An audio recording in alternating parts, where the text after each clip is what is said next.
Dharmapriya financing company private limited.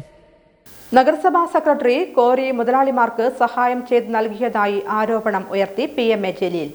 നഗരസഭാ secretary quarry മുതലാളിമാർക്ക് സഹായം ചെയ്ത് നൽകിയതായി ആരോപണം ഉയർത്തി കൗൺസിലർ PMA ജലീൽ. 15 ദിവസത്തിനകം സർക്കാർ അംഗീകാരം നൽകിയാൽ കോറിയുടെ പ്രവർത്തനം നടക്കുമെന്നും വരോട് കോറി പ്രവർത്തിക്കുന്ന പോലെ പ്രവർത്തിക്കുമെന്നും PMA ജലീൽ ആരോപിച്ചു. ഒറ്റപ്പാലം വലിയ പരിസ്ഥിതി പ്രശ്നമാണ് നേരിടുന്നതെന്നും PMA ജലീൽ പറഞ്ഞു.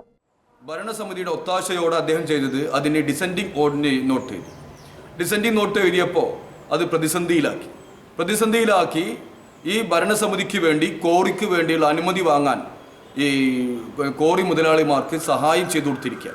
അപ്പോൾ 15 ദിവസത്തിനകം സർക്കാർ അത് അംഗീകരിക്കുന്ന സാഹചര്യം ഉണ്ടായാൽ കോറി യഥേഷ്ടം പ്രവർത്തിക്കും. വരോടും സമാനമായ രീതിയാണ് ഉണ്ടായത്. വരോട് കോറിയും ഇപ്പോൾ തകൃതിയായി പ്രവർത്തിച്ചുകൊണ്ടിരിക്കുകയാണ്.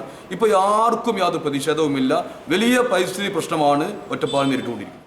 സൗത്ത് പനമണ്ണയിലെ ഇത്തിയാൻ മലയിൽ പ്രവർത്തിക്കുന്ന കോറി വിഷയത്തിൽ ഇന്നലെ കൗൺസിൽ യോഗത്തിൽ നടന്ന ചർച്ചയുമായി ബന്ധപ്പെട്ട് പ്രതികരിക്കുകയായിരുന്നു അദ്ദേഹം.